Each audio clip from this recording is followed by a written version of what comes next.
Link TV, connecting you to the world. Link TV is viewer supported. Watch more at linktv.org. Link TV presents Mosaic World News from the Middle East. Here are today's top stories. Syria's demonstrators refuse to kneel down, vowing to reclaim their dignity. Bahrain's pro-democracy protesters show no sign of retreat. And Saudis rally for the release of political prisoners. Mosaic, world news from the Middle East, begins now.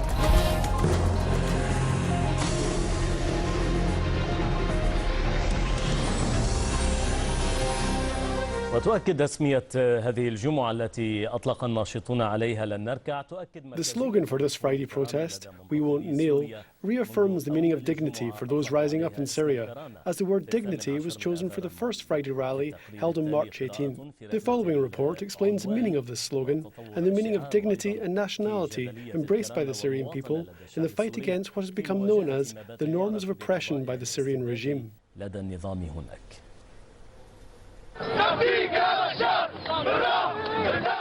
Some chose to bow and kneel for President Bashar, as clearly shown in these images. However, others who represent the majority of the people across Syria are refusing to kneel. By ordering the army to counter the people, the regime has distorted the high morale of the troops, best known as the defenders of the Homeland Front. One of the firm beliefs of the army is to protect the homeland and its citizens, not to defend the regime against its people who are rising up against it. Here is Hama a few days ago, where countless tanks were deployed. Some activists say that more than 300 tanks were deployed in and around the city. The objective was to reoccupy the city and subjugate its citizens, as cited by opposition activists. During the campaign in Hama, nearly 300 Syrians have been killed over a few days, or one tank per death. Despite that crackdown, Syrians who are rising up in the Levant region say, "We won't kneel." Over 2,000 people have been killed, nearly 15,000 arrested, and more than 15,000 have been displaced to neighboring countries. According to opponents of the regime, the decision to grant security agencies broad authority is not governed by the Constitution or the law.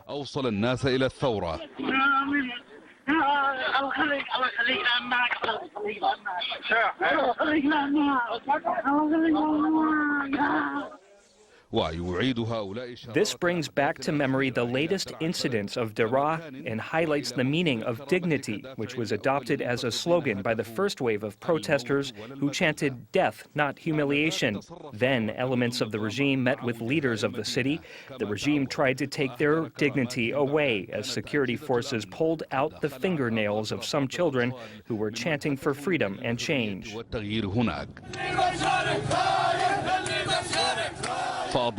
This was the final straw, as residents of Daraa staged massive protests across the city, choosing their first protest as the Friday of Dignity, a dignity that, when reclaimed, will reaffirm the meaning of national identity. This is an equation that is capable of dismantling the rule of the Assad regime in Syria, as cited by activists. Observers believe that all the names of Friday protests have evolved around the issue of dignity, starting from Daraa to Hama to Deir al-Zor and others in the north and south. Other Friday slogans include pride, martyrs, steadfastness, determination, rage, defiance, and lastly, we won't kneel. All are a proof that the departure of the regime is no longer a question puzzling those who are rising up in Syria, a regime that violated the dignity of its people, held in its dungeons and its prisons, a regime that hijacked a country and its people, who say they will not retreat from their demand of toppling it.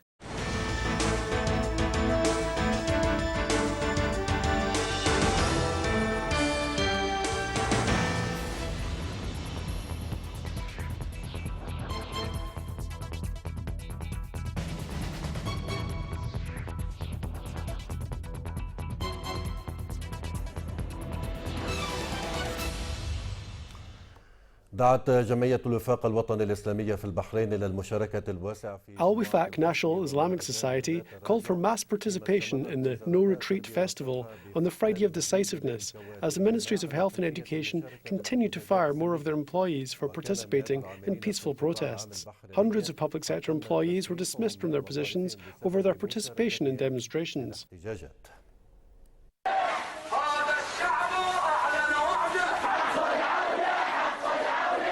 With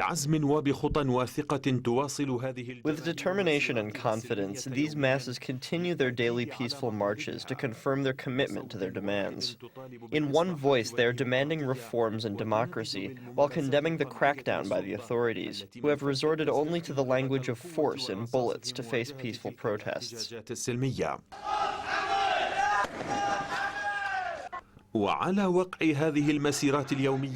The impact of these daily marches led to the popular gathering that was held today on Friday. It was organized by Bahrain's al-Wifaq National Islamic Society.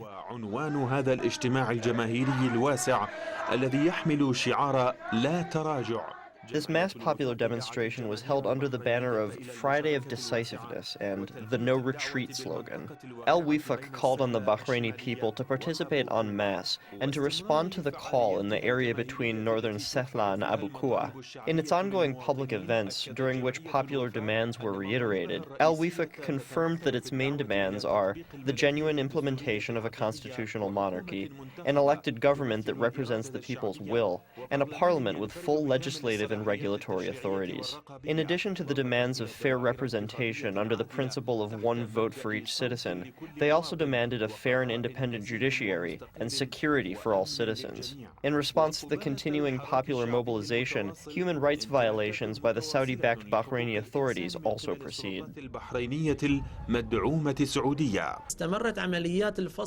The termination campaign continues on a large scale. It reached government ministries and major companies in Bahrain. Right now, there are nearly 15,000 Bahraini citizens without a livelihood, without a job. This is a catastrophe for Bahrain. وزارة التربية والتعليم وفي ظل سياسات الفصل التي تتبعها Amid the policy of termination adopted by the Ministry of Education for months, it announced the dismissal of additional employees and teachers. The ministry said that the number of those dismissed has reached 79, including employees and teachers, for participating in popular protests despite the government's claim that it demanded the ministry reinstate them. وعلى خطى هذه الوزارات تسير وزارة الصحة البحرينية. Alongside these measures, the Bahraini Ministry of Health announced its intention to fire 23 of its employees for the same reason. في الاحتجاجات الشعبية ويقدر عدد الذين يواجهون خطر التحقيقات. It is estimated that over 230 individuals are facing the threat of similar investigations. In clear and stated double standards, the U.S. and its allies turn a blind eye to Manama's violations against the rights of its Bahraini citizens, while they cry over these violations elsewhere.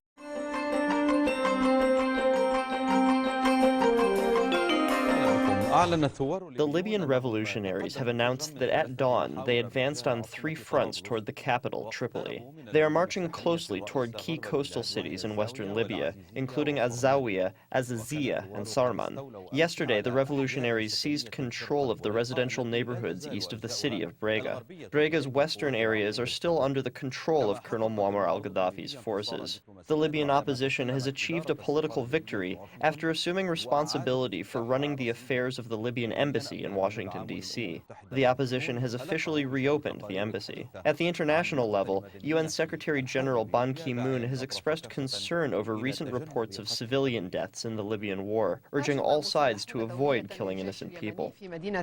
A group of gunmen have attacked a Yemeni army patrol vehicle in the southern city of Taiz, killing 1 soldier and injuring 2 others. This comes as clashes erupted between supporters and opponents of Yemeni President Ali Abdullah Saleh. Meanwhile, thousands of pro- and anti-regime protesters gathered in the capital, Sana'a. Hundreds of thousands of anti-regime protesters gathered in the Sittin Square on a Friday dubbed "We Are Victorious, God Willing."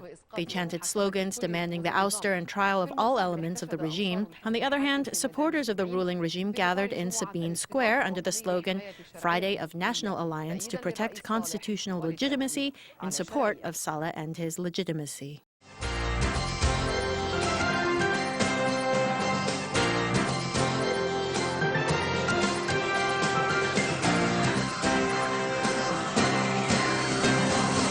We open with the ultimatum from the United States to Hamas that Washington will halt humanitarian aid to Gaza within 24 hours if the government of Ismail Haniyeh fails to retract its insistence on auditing the books of U.S.-financed NGOs operating in the territory. If the radical Islamic group fails to respond positively to the demand, State Department officials are warning that Washington will withhold $100 million in aid it gives the NGOs for health care, agriculture, and water infrastructure in the Gaza Strip. The move follows the Hamas-enforced suspension of operations by the International Medical Corps after its refusal to be audited. Washington forbids American organizations from having direct contact with Hamas, which it recognizes as a terror group. Senior U.S. officials say that there is increasing concern that Hamas is now attempting to tighten its grip on the non-governmental organizations in an attempt to divert funds for political or intelligence gathering purposes. International condemnation today continued over the recent approval of the Interior Ministry to build 1,600 new housing units in the East Jerusalem neighborhood of Ramat Shlomo over the 1967 lines.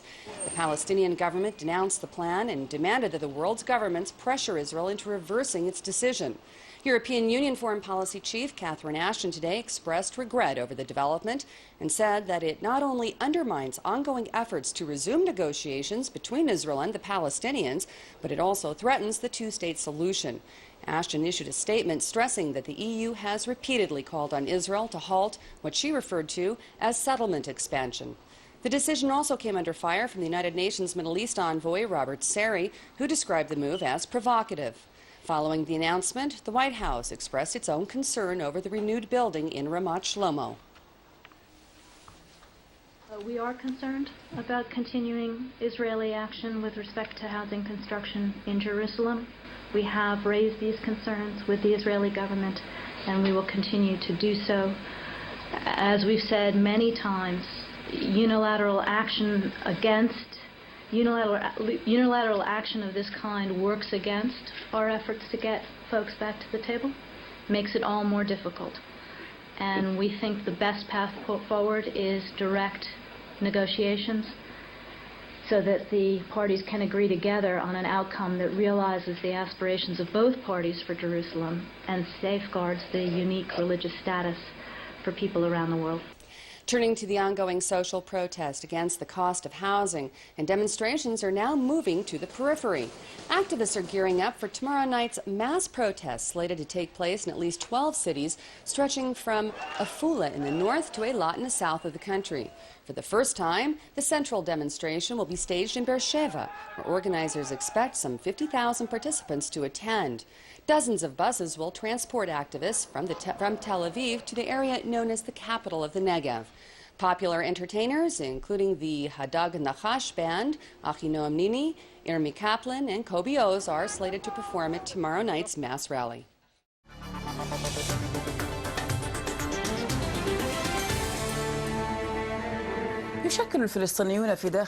Palestinians inside Israel constitute 1/5 of the population. However, they usually complain of systematic discrimination, notably enforced by the confiscation of their land and demolishment of their homes. These days, Palestinians inside Israel, the Arabs of 1948, are active within local committees to protest their conditions. This, in coordination with demonstrations witnessed across different Israeli cities against housing prices and social conditions. As the general protest is focused on economic and social demands, Arabs say their demands have political and historical roots. Our correspondent Shireen Yunus reports from Jerusalem. As the wave of protests initiated by thousands of Israelis demanding lower housing prices continues, Palestinians in Israel found the movement to be an opportunity to highlight their living conditions and their hardships, ongoing since the establishment of Israel. They have also set up protest tents in their own towns and villages. And here they are, occupying these tents, meeting and organizing a popular committee to represent them at the High Follow-Up Committee. The Palestinians are the original owners of the land, but endure a systematic policy of eviction, uprooting, displacement, and daily home demolishment. This is what we're facing, and for this reason, this is another cause. So when the Israeli street fights for or demands lower housing prices, We remember where they stand and where we stand. Most issues mentioned here constitute a common denominator for the Palestinians in Israel. Throughout the years, large parts of Arab villages were confiscated, and a great number of homes were evacuated or demolished. Development plans that allow citizens to build and expand were curtailed or even eliminated. In addition, entire Arab villages were not recognized, especially in the region of al-Naqab. For example, the city of Jaffa became part of Tel Aviv, and in the 1970s, 2 entire neighborhoods were destroyed, leading to a housing crisis. Today, the local popular committee in Jaffa is demanding the provision of houses for Arabs and an end to the policy of evicting people from their homes. أول شيء توقيف أو إيقاف أوامر الهدم. First of all, the demand to stop the demolishment orders, the eviction orders. There are over 700 eviction notices in Jaffa. This is our first demand. The second demand, which is always present for us, is to provide sufficient housing for Jaffa's residents. عدد كافي لأهل يافا للسكن العام. Unfortunately, even Israelis in Jaffa were also erased from the Israeli political map in the 1980s.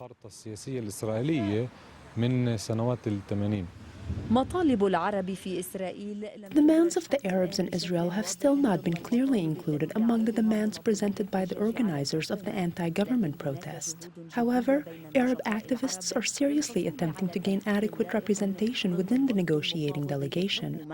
The special committee could find a settlement that allows an end to the general protest. However, Arabs fear a settlement might not find the solution to the issues they're facing, since these issues remain an essential part of the struggle for land and housing between the state and Arabs.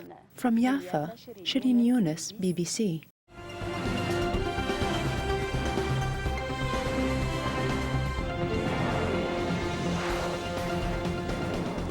Meanwhile, Israeli forces have tightened security in and around Jerusalem al-Quds and have banned tens of thousands of worshippers from attending Friday prayers.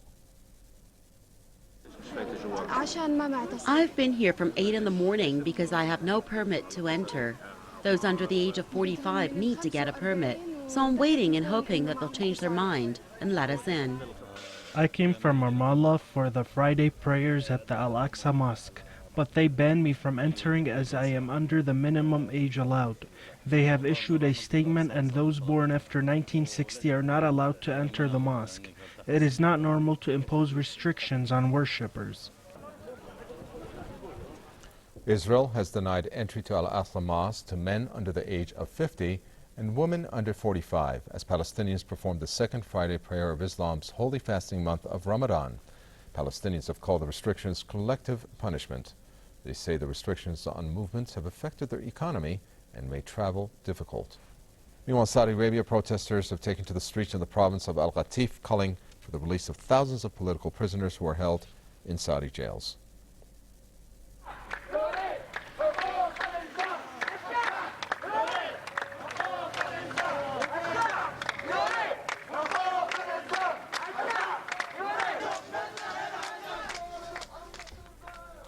The demonstrators also shouted slogans against the ruling regime in the capital, Riyadh. The protest took place in the city of Al-Awamiyah on Thursday night. Protesters were specifically calling for the release of the cleric Tawfiq al-Amir. Al-Amir is known by his followers as the most prominent advocate of civil rights and freedom in the eastern region of the Arab Kingdom. He was recently arrested by Saudi authorities several days after he called for reforms during a speech at a local mosque. His arrest has triggered protests in the oil-rich east. Security forces have surrounded a mosque and several areas in Al-Qatif. The United Nations has warned of cholera outbreaks across the already famine-stricken Somalia. The agency says more than 180 people have already fallen victim to the disease in the capital Mogadishu so far this year. It has also said that half the victims have been children under the age of 2. The UN has warned that the deadly illness could quickly spread to the south, as many possible carriers flee the famine that's hit some 12.5 million people in the Horn of Africa. The United Nations has also called for more money, saying lack of funding is hindering the delivery of humanitarian aid. The UN says it has only got 48% of the requested $2.4 billion for humanitarian aid. Well, let's find out what is going on in the Horn of Africa. We have the spokesman of the World Food Program joining us from Rome, Francis Kennedy, joining us on the phone. Francis Kennedy, thanks so much for talking to us. A famine in southern Somalia, well, it's continuing to wreak havoc. Over 11 million people, by some estimates, in desperate need of food. Tell us about the latest situation on the ground and whether the donations that you are receiving are actually enough to allow the UN World Food Program to tackle this unfolding humanitarian crisis. Well, the extent of this crisis is very severe, and WFP is moving very rapidly life-saving food and also special nutritional products, moving them by sea, by air, by road, to get them to the hungry people in Somalia, which is the epicenter, if you want, the worst of this famine, but also to the drought-stricken people in Kenya and Ethiopia, and with particular attention to the most vulnerable, who are often young children. And we're moving things in. We have already around Mogadishu, we're providing 92,000 people with hot cooked meals each day in the capital, a place where they can come, they can get food. That is because people have been flowing there out of the other rural southern areas and coming to the capital. So we're moving there. Also in the on the other side of the border, the people are fleeing out to Kenya, to Dadaab, which is already an immense refugee camp, and the flow of people in there was at something like 1,500 a day, and that is continuing. We're providing food there to them, and also to a lesser extent, but still people are fleeing into Ethiopia. And once again there with camps on the border, we're ensuring that they're getting food there. Some of these foods, and there have been airlifts from into Nairobi and into Mogadishu of highly nutritious supplementary foods for young children. These are things which are in a sachet that can be given, eaten. They don't require cooking, and they are really lifesavers for very young children, because the malnutrition levels that we've been seeing of the people, many of them have walked. They've left everything, they've lost so much, and they have walked, and they are very, very extremely weak.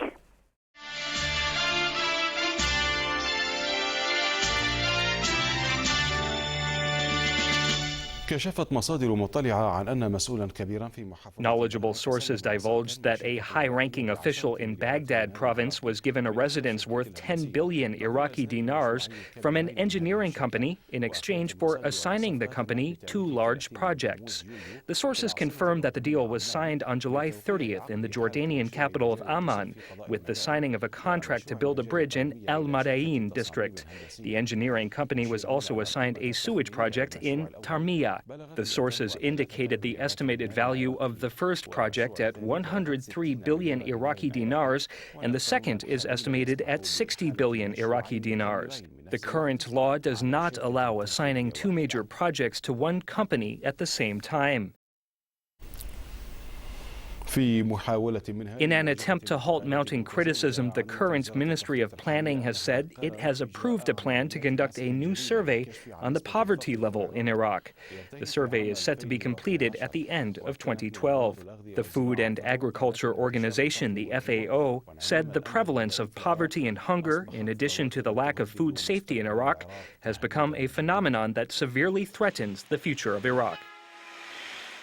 نسب جديدة للفقر في العراق تسجلها الإحصاءات والبيانات توازيها نسب أكبر في نقص. Data and documents reveal the new poverty level in Iraq. The largest percentage of poverty is caused by the lack of services and the high unemployment level. And while the illegitimate government claims to have achieved major economic growth, the International Monetary Fund challenged and exposed the falseness of the claim. In its general economic review, the fund confirmed earlier that Iraq's economic growth is slower than what was expected in 2010. In addition, the Iraqi Central Bank had previously described the rate of economic growth in 2010 as embarrassing. In an attempt to rectify its position and confront the growing criticism, the current Ministry of Planning announced it approved a plan to conduct a new survey on the poverty level in Iraq to be completed in 2012. Despite the fact that a large number of international organizations confirm that the poverty level in Iraq has reached about 60%, the ministry said the poverty level is only at 23%. It indicated it will change its 5-year plan to be compatible with the economic reality. At the same time, it asserted the country will economically fail if an annual plan is adopted.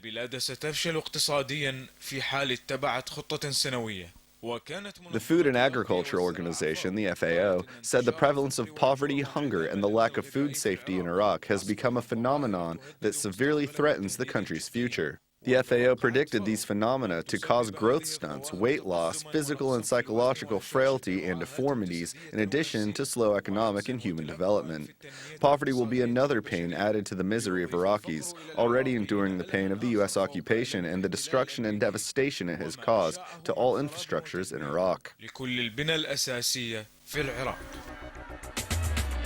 The views expressed on Mosaic are from contributing broadcasters, not Link TV or its sponsors.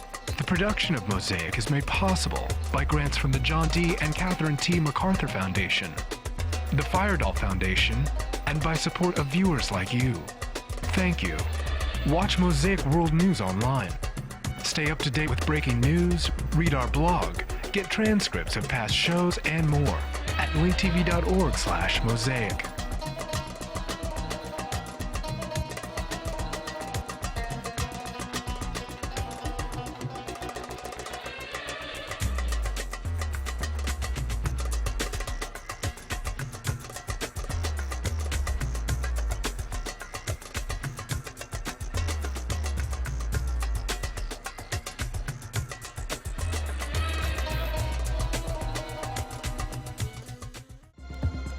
This program is brought to you by Link TV for educational and non-commercial use only. Link TV is the only U.S. network dedicated to global and national news, uncompromising documentaries, and diverse cultural programs which connect you to the world.